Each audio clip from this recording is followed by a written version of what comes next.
Denver area wildfire turns deadly as California's Park Fire torches an area larger than Los Angeles while California battles the fifth largest wildfire in state history. A trio of wildfires near Denver has forced hundreds of evacuations and claimed at least one life.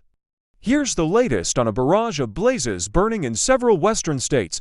Colorado's Stone Canyon fire turns deadly. The remains of a fire victim were found Wednesday inside a home in the path of the Stone Canyon fire, one of three wildfires ravaging the Denver area, Boulder County Sheriff Curtis Johnson said Wednesday. The Stone Canyon fire has scorched more than 1,500 acres and Gov. Jared Polis said 5 homes have been destroyed. As firefighting efforts continue, evacuation orders for parts of the town of Lyon were lifted. But some gas service in those neighborhoods was turned off as a precautionary measure, the sheriff said. Getting people back in with utilities will take some time, he said. As of Wednesday evening, the fire was 20% contained, according to Boulder's disaster management office. Colorado's quarry fire spreads rapidly. Emergency crews raced to evacuate homes southwest of Denver overnight as the quarry fire, previously known as the Wildland Fire, threatens several subdivisions, the Jefferson County Sheriff's Office said. By Wednesday night, the blaze had grown from 50 acres to 341 acres, the Sheriff's Office posted on X, and was still 0% contained. Polis has deployed the state National Guard to assist in the fire response, he announced in a Wednesday news conference. It marks the first fire-related deployment since 2021's Marshall Fire, the governor said, which destroyed hundreds of homes. Polis emphasized the National Guard will not be firefighting, but will be able to take additional support positions, road closures and logistics to free up other first responders who directly respond to the fires. Firefighters struggle with limited resources and a rattlesnake problem. The quarry fire will be tough to fight due to the terrain and the number of other wildfires searing parts of Colorado, local officials said. We don't know if we're going to get any air support today or not, Jefferson County Sheriff's Office spokesperson Mark Techmeyer said Wednesday. While no injuries nor damaged structures have been reported from the quarry fire, firefighters face new hazards with the blaze.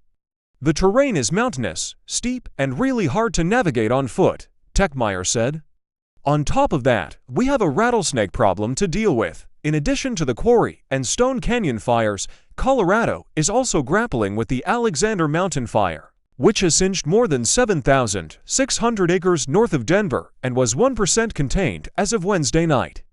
Hot, dry and windy weather is expected over the area through Friday, and there's a slight chance of scattered rain over the weekend. California's Park Fire is bigger than the size of Los Angeles. The week-long inferno, which started July 24th in Northern California, is now the 5th largest wildfire in state history. It has swallowed more than 391,000 acres, or 611 square miles, according to CAL FIRE. More than 5,800 personnel are battling the blaze, using more than 500 fire engines and 40 helicopters. This region, both Butte and Tehama counties, has had 4 of the largest 10 fires known in history, CAL FIRE Incident Commander Billy C. said. As of Wednesday afternoon, the Park Fire had destroyed more than 360 structures and was 18% contained. Newsom declares state of emergency for another wildfire. In Southern California, the Boulder fire has ravaged Kern County and decimated a historic mining community. Gov. Gavin Newsom visited affected communities Tuesday and proclaimed a state of emergency. The governor previously declared a state of emergency for the Park and Gold Complex fires.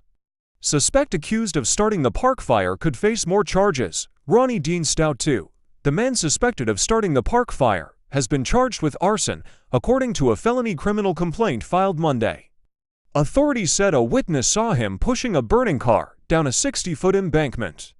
Stout claims he did not push the car, Butte County District Attorney Mike Ramsey told reporters. The suspect didn't enter a plea during a court appearance Monday and was denied bail. His arraignment was continued to Thursday, Ramsey said, and more charges could be added. Resident loses to homes in separate wildfires, standing in the charred remains of his house. Butte County resident Rick Perot told CNN affiliate KHSL the Park Fire was the second California inferno to destroy his home.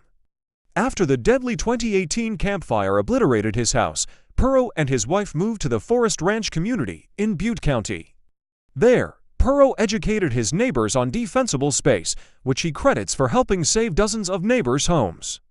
But the precaution didn't save his own home. Perot told KHSL, "It was just too much Mother Nature." Oregon firefighters battle mammoth blaze as temperatures soar. Oregon's largest wildfire, the Durkee Fire, has charred more than 293,000 acres, with no rainfall in sight. The blaze, which was ignited by lightning near the Oregon-Idaho border on July 17, was 50% contained as of Wednesday morning, according to NCWeb.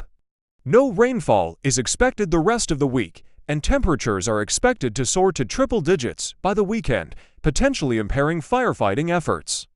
95 large wildfires are raging in the U.S. Across the country, 95 major wildfires are burning, scorching a combined 2.1 million acres and counting, the National Interagency Fire Center said Wednesday. Among them, 35 infernos were spreading in Oregon, 12 in California, and 10 in Idaho, so far in 2024. 28,154 wildfires have burned for 1,449,000 to 182 acres, the Fire Center said.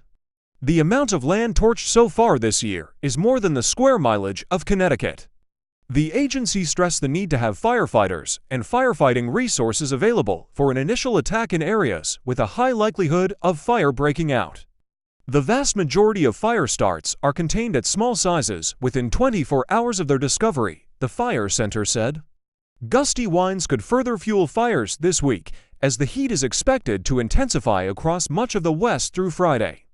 Temperatures 10 to 15 degrees above normal are expected across parts of the Pacific Northwest and the Northern Rockies, and daily high temperature records could be tied or broken this weekend, especially in the Pacific Northwest.